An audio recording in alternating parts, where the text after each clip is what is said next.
Welcome to Health Impact's Digital Health Talks podcast, where we explore the latest innovations and trends in the world of digital health. I'm your host, Megan Antonelli, and I'm thrilled to have an exceptional guest with us today. Joining me is Nzinga Lowe, the visionary CEO and founder of Pygmalion Health. Nzinga is a trailblazer in the industry, and her company is at the forefront of revolutionizing healthcare through value-based care.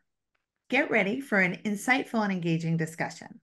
In this interview, Nzinga and I will talk about her extensive experience in value-based care and digital health, and we'll discuss the challenges and opportunities driving value-based care adoption among providers and payers.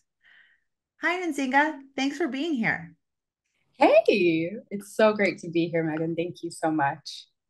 I'm so glad we connected and learning about your journey to this space. I worked with payers for a long time, and I have a sort of deep interest and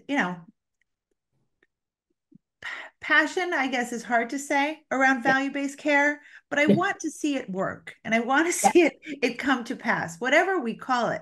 I want to see fee for service go away and for people to be incentivized the right way yeah. within healthcare. And I think that those incentives are, often what gets us in the way of real progress. So tell me your story and how you came to start Pygmalion Health. Yeah, interesting story that took a lot of twists and turns. I always think about this old saying that if you want to make God laugh, tell him your plan. I originally went to school for pre-med, Uh-huh. and that was the focus. And then I started working in college as a donor and transplant coordinator. So both determining the readiness of tissue to be used in transplant and research cases, as well as, extracting tissue. And met up with some amazing executives within the hospital space and ended up connecting with an MSO who brought me in to be their HEDIS consultant. And I come in, I'm like, well, what the hell is HEDIS, right? I don't know. So from there, that's when I built it up. I learned it, started working with, Florida Blue, Humana, a lot of groups in the space. And from there, that trajectory took me to work with ophthalmology based MSOs, primary care based MSOs, growing those networks, even growing CINs, clinically integrated networks, and really just building up primary care providers to operate more in a culturally competent way, increase health equity, and truly succeed in value based care. And that's what brought me to Pygmalion Health.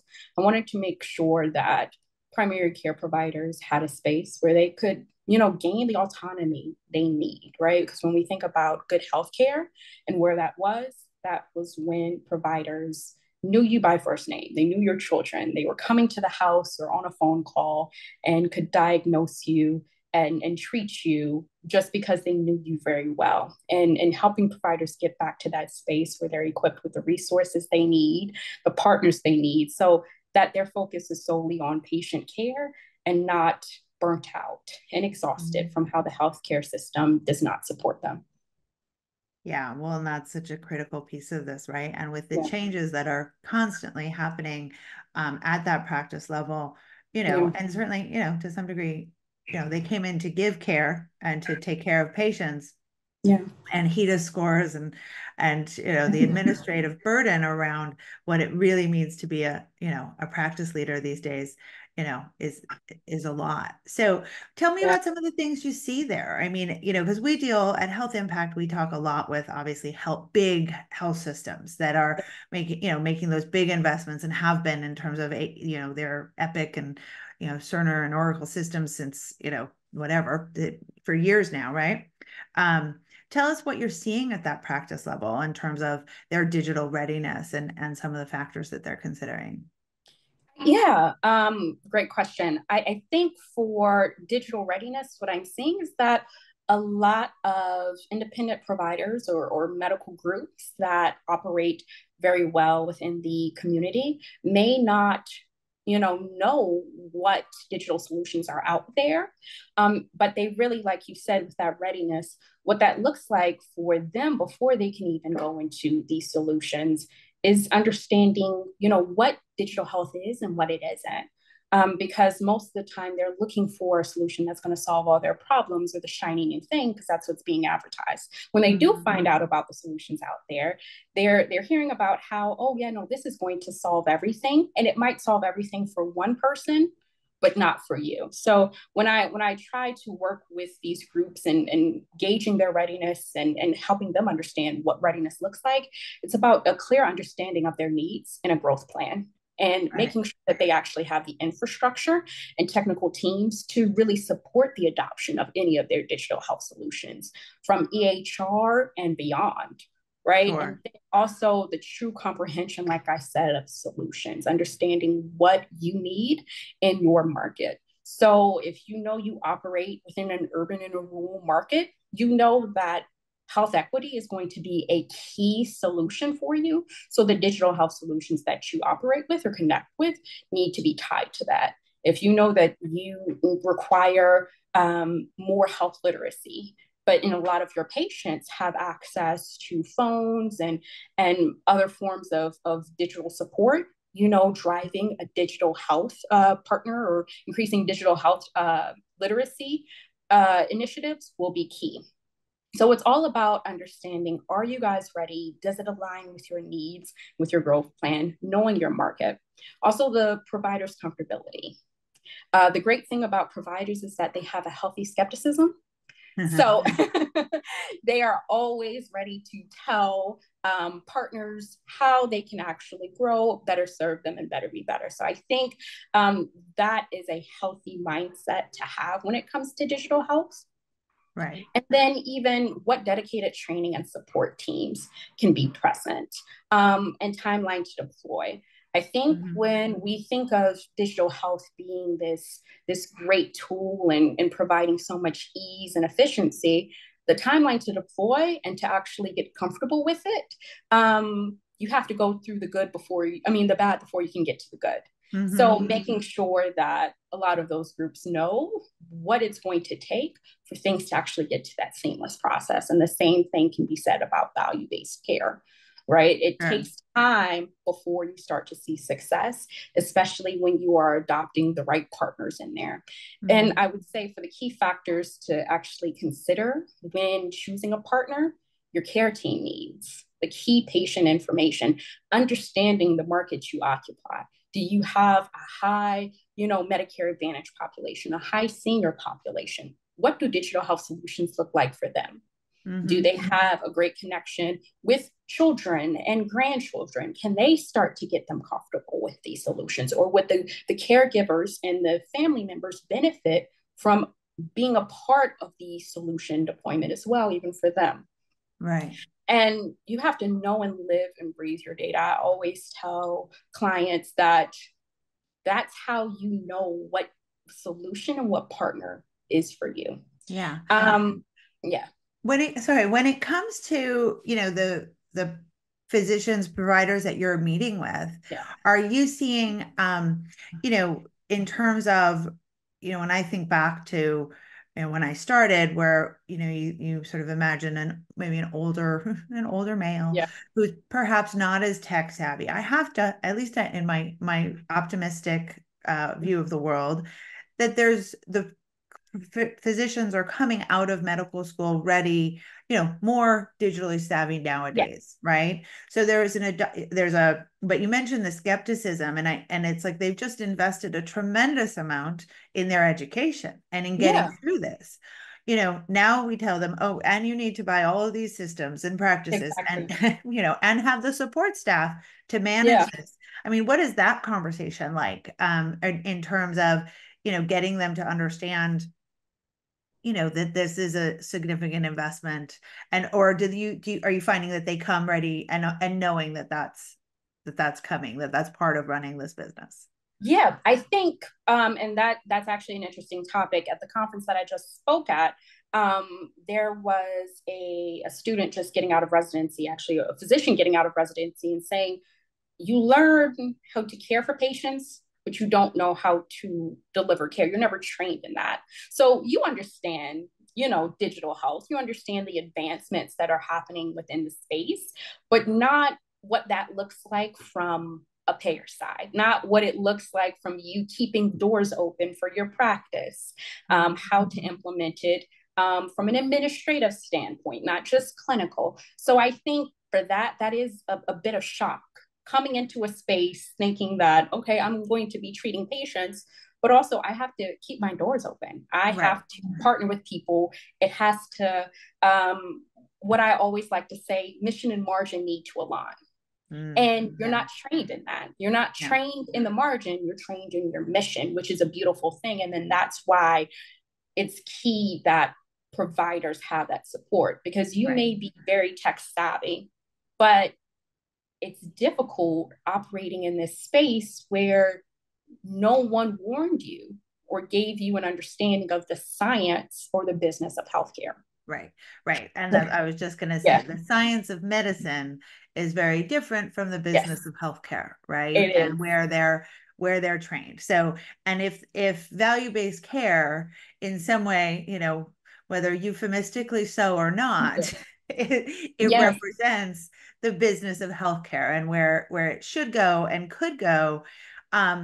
What is their what is the provider readiness to understand what that is, or even, you know, then shift to it?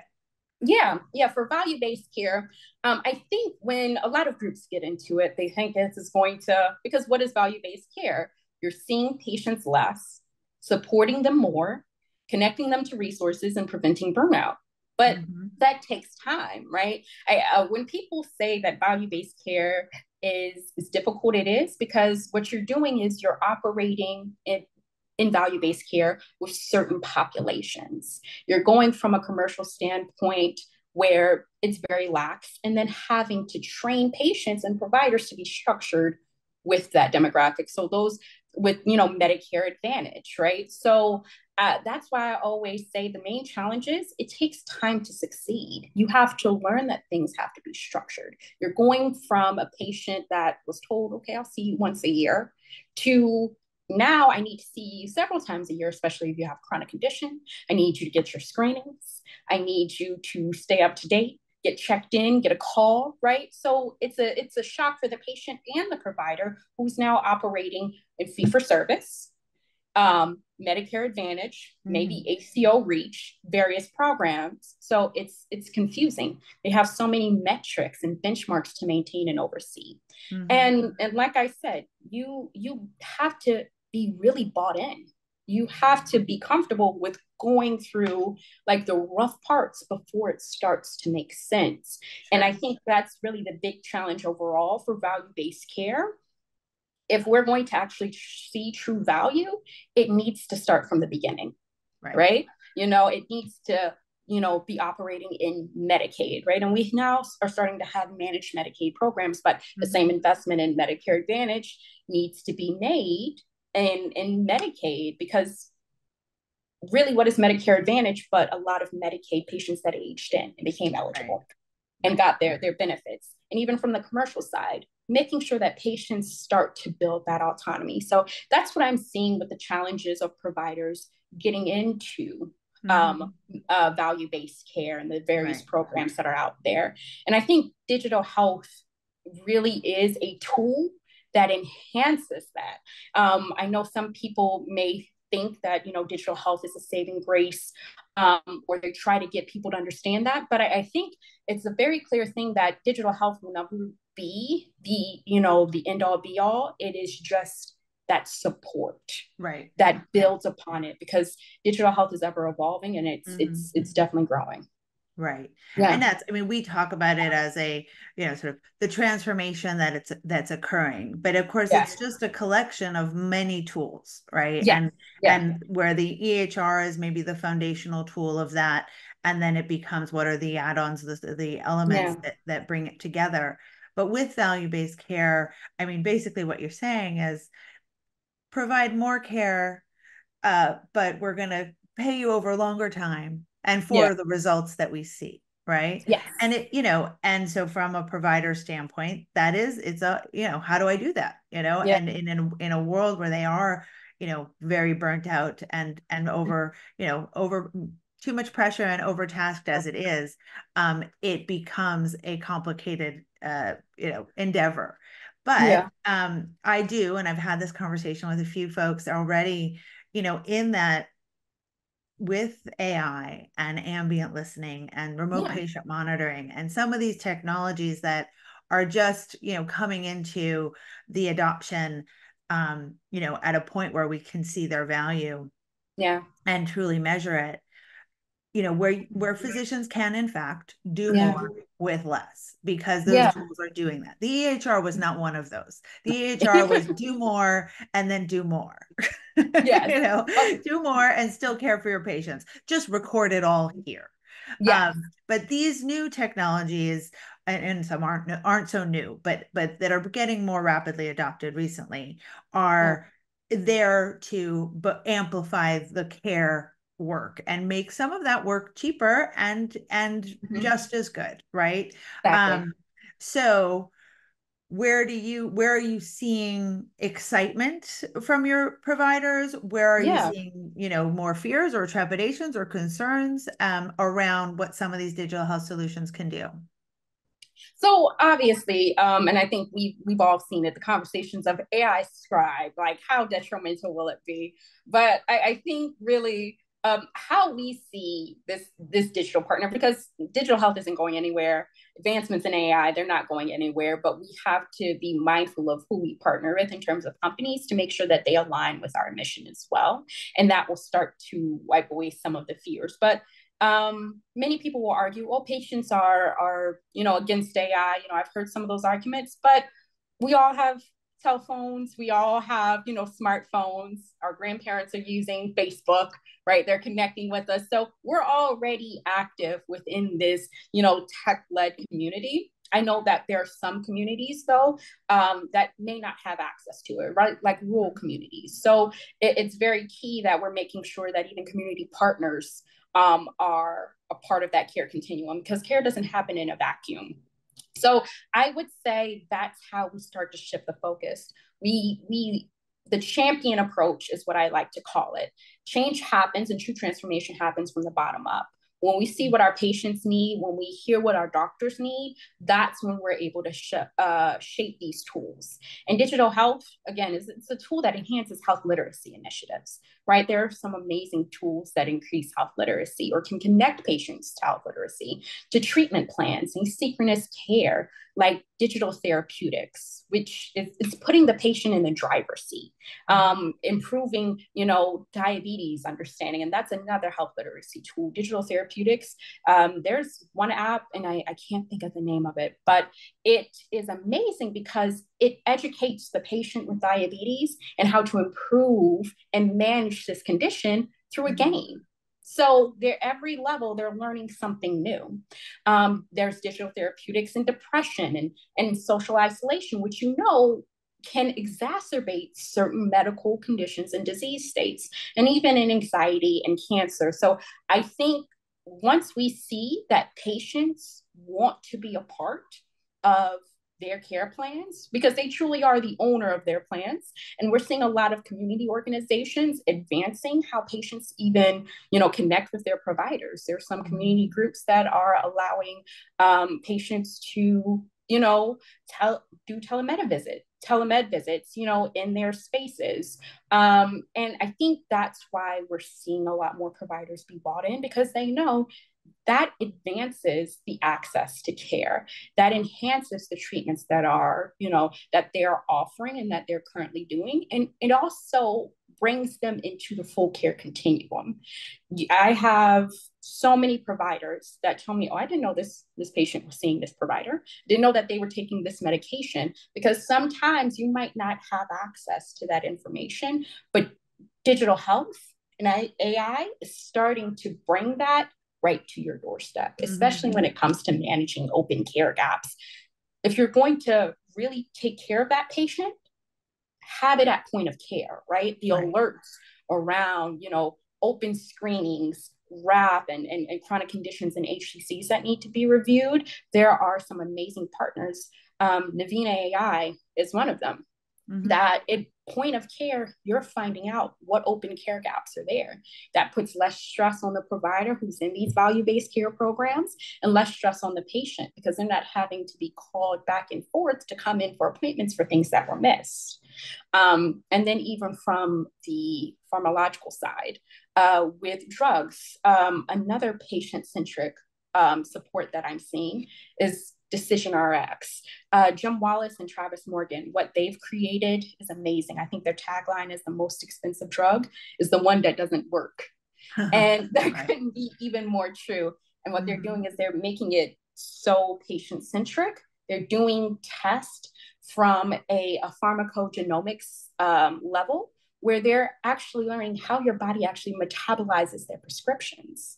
And this is an amazing health tech startup that is helping to drive down ER visits, hospital stays, adverse reactions from medications, and even improve, providers that are trying to understand how they're best treating these patients, and supporting even that Part D spend, right, for the groups that may not be managed well or have access to the resources they need to understand what that full multidisciplinary level care looks like. So there are some amazing partners. That's just a few, but yeah. Well, and that's, it's interesting. I mean, where you sit, because you sort of, yes, you sit in that space between, where between providers and yeah, payers, yes, right? And so, and a lot of the time we talk about and talk with our, the startups and the innovators, and they kind of wonder, they make that decision. Well, are we really selling into the provider market? Are we selling into the payer market? And I think, what I'm hearing from you and what I've always thought is, if you're not able to provide value to both, then you're probably not going to have a long-term plan. yeah, I yeah, mean, I think, I don't know I forget if it was Hallie Tecco or Chrissy Farr, but one of them talked about on their podcast recently, these healthcare innovators are either working from within the system or outside of the system, trying to disrupt the system from within or working yeah, within. And I guess, I mean, it may be my age and it may be being, a little bit more traditional, but, I've watched a lot of people try to change healthcare and yeah. it's really hard. So I'm It is. always one for working within the system, because if you Yeah, want to see the change happen in your lifetime, you're probably better off figuring out how to serve the the stakeholders and putting the patient value at the first and foremost, right? The care, yes, if you impact care, if you impact the patient, well, then that patient is going to, that patient is the customer to both the payer and the hospital and the health system or the provider. So if you make them happy, yes, you can make those two happy, but you've got to also make them happy and think about it, right? And it sounds like some of the technologies you're talking about do that. So yeah, um talk a little bit about that space for you in yeah, terms of being that, sort of go between or liaison between the payer yeah, and the provider, and what that means, what you see as kind of the future and kind of where yeah. things are right now. Yeah, and I think just to speak on how you framed it, that is very key. I was at a conference reimagining primary care, and we were having a discussion where how we look at it, we always hear the provider is the quarterback, right? But no, the provider is actually the coach. And what is the patient? The patient is the owner. And the payer, how we should see it is that the payer is that sponsor, right? The fan who invests into the ongoing process of this team, right? And mind you, I please don't look to me for football references. Everybody is a quarterback. Everybody is Michael Jordan, right? Go team, right? But I think that how we look at it is that how we create solutions, it needs to support everybody in that team, and putting those people in those right roles helps us to shape one our value proposition and our offerings. So that's what I always say. If we're going to create a solution, it needs to be with what Pygmalion Health is doing. My focus is on making sure that the partners that I connect with, both the payers as well as the providers, are tailored to them. And it's all about making sure that everyone involved is in the community. They understand what the patients need. A lot of plans have that upper hand because whether you are a community health plan all the way to the largest group, you have a presence in the community. You're in the markets that you need to be, but that means actually going into those markets, connecting with those community organizations and churches. And I make that a big focus that everybody involved, whether I'm working with a health system, a medical group, or even a payer, you understand what resources you have available to you and how this market is in dire need of those solutions, right? And how you can advance your offerings to these patients. And I think that's where you start to see the biggest change when you're able to show them from part A, B, or D, what is bringing you into the red? Where is there a deficit? Is it just within, the administrative burden, or is it actually within the performance across your full, report of hospital to ancillary all the way to part D? But I'm seeing that by bringing them into a space where they're able to understand that care is happening even outside of just this payer landscape. Care is happening outside of the doctor's office. You have churches that are running food pantries where they're giving out healthy meals. Food is medicine and exercise is medicine is very key. It's very big where community organizations are taking a bigger stance and even health literacy. So that has also influenced a lot of physicians, connecting them to the right partners, which has brought payers into the space where they're understanding, even what we're offering. Behavioral health, that's been a big issue. And a lot of payers are now dedicating themselves to bring on behavioral health teams. Patient advocates. There are a lot of plans that might be missing that patient advocate space, but it's time for that to be present. And I think a lot of groups are catching on that in order for you to see that true change, you need to have a patient advocate. If you are not it, have somebody support you. Right? If your provider is busy seeing patients, but bringing in the right people to be that champion to support not only you, but the patient is going to be so imperative. Yeah. Yeah, no, I mean, and it's like healthcare is local, right? I mean, I Yeah. think over the years, convening folks, one of the things I've learned is, and you'll hear it, you've seen one hospital, and Yeah. I think that's becoming less true, maybe a little bit from a system standpoint, although I'm sure most CIOs would disagree with me. But I think there's, when you think about the communities you serve and what that means, what does population health really mean, and taking ownership of that Yeah. for a health system and the payers in the community. I mean, and of course, every community, there is a different payer mix and a different provider mix. And, Yeah. there's not, it doesn't replicate even in, California where Kaiser has a huge presence. It's still Yeah. unique, even, based on Exactly. zip code. Right. I mean, Yes. and it is zip code based very much. And so that whole shift to social determinants of health and how to look at that does really impact both the provider and the payer at Yeah. that same point. So, Yeah. you've talked a little bit about kind of equity and where that fits in. And of course, as Medicaid and Medicare markets Yes. shift, tell me a little bit about what you're seeing in terms of what the provider, I think in the very beginning of the social determinants conversation, Yeah. providers said, are you kidding me? Like, so Yeah. now I've just got to collect a whole other bunch of data and Exactly. think about that. Now, so Exactly. has it shifted? Like, where are the payers and providers coming in on this now? Like you mentioned, food is medicine and some of those, Yeah. and I know there's some cool programs out there. Tell me a little bit about what you're seeing. Yeah, I think now is a great time where there's more emphasis on health equity, right? This should have always been the case, but at least it's happening now.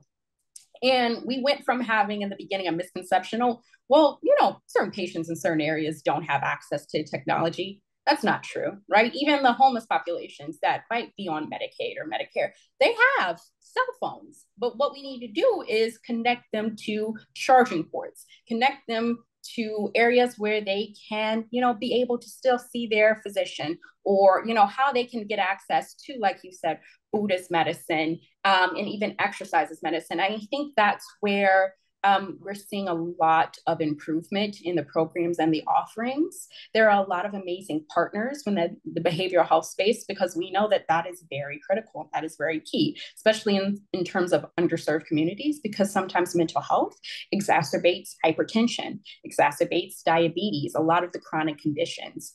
So we're connecting groups and connecting patients to great solutions within the behavioral health landscape. They're able to work with partners, or providers are able to actually prescribe exercise as medicine and connect them to a program that allows them to exercise in their home. Food is medicine, right? And I always make this joke that when people are wondering why all of these issues are going on and finding out, okay, well, why are these patients having strokes? And, what's the issue? A nurse actually said to the team that came in there, well, this is the South, fruit is baked in a pie and vegetables are deep fried.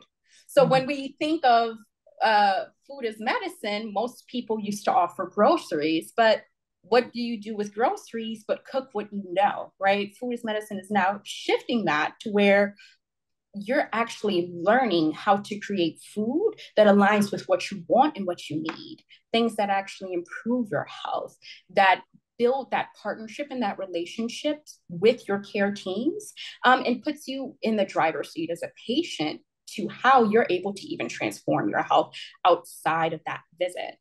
So I think underserved communities are now getting the support that they need, but there's still so much more to be done. And also providers are missing the awareness to a lot of these solutions. And you have, support systems like Get Help, but there's still a lot that may not be on that site or need to be connected. And one thing I will say is that a visit where a provider actually can look at a patient and talk to a patient can still start to improve a lot of that health, inequities. Because when we think of it, what is a non-compliant patient? Is a patient that is lacking resources, right? I always hate that name. Non-compliant patient, no, that's a patient who was always taught that their health doesn't matter, right? Who never understood how to improve their health or felt as though that they were being rushed out of the room. And I think how AI is starting to improve that patient experience, and improve that relationship between provider and patient, that AI scribe solution, right? We're still in the first phases of it, but Heidi Health is one that I love. They are offering a free AI scribe solution. So imagine you are a provider that sees mainly Medicaid, a true underserved population. Imagine not having to look at the screen, and you can focus solely on that patient. And you don't have to worry about, let me invest in all of these, very expensive tools. You have this partner helping you to focus on building that relationship. Because how do you improve health? One, by building trust. Right. And then from there, that's how everything is transformed. So I think a lot of good things are starting to happen from that health equity side that I'm excited to be a part of. But I know that there's still much more to come and much more to do. Yeah. Well, absolutely. So much more. And I mean, and I love that in our last few minutes, I mean, I think that that vision of, the technology where it is, sort of a lower bar of entry, it's less expensive, more affordable to the providers for them to implement and use. And I think that, one of the critical pieces there is trust. And I think, where healthcare has lost the trust of some of the population, technology has lost the trust of some of the providers.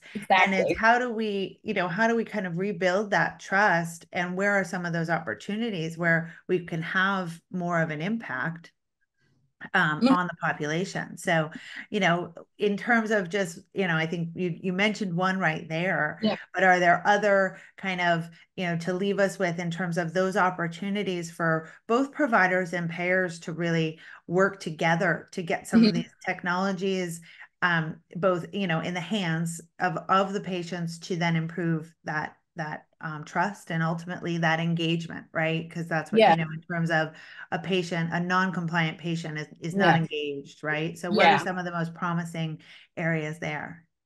Yeah, I think, and that's definitely a great question to end with, just because there's so many amazing solutions that are coming out again with food as medicine, exercise as medicine, and digital therapeutics.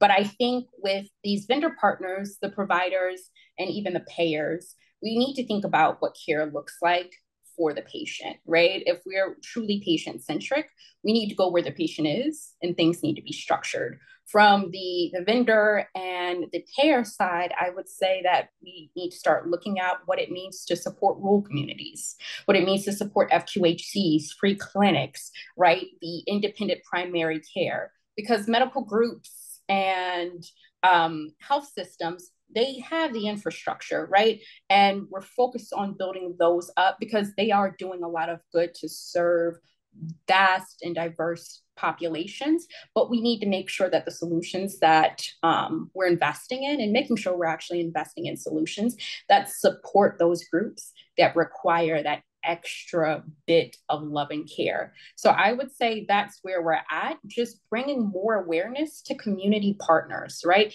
Incorporating digital innovation into how our communities advance care.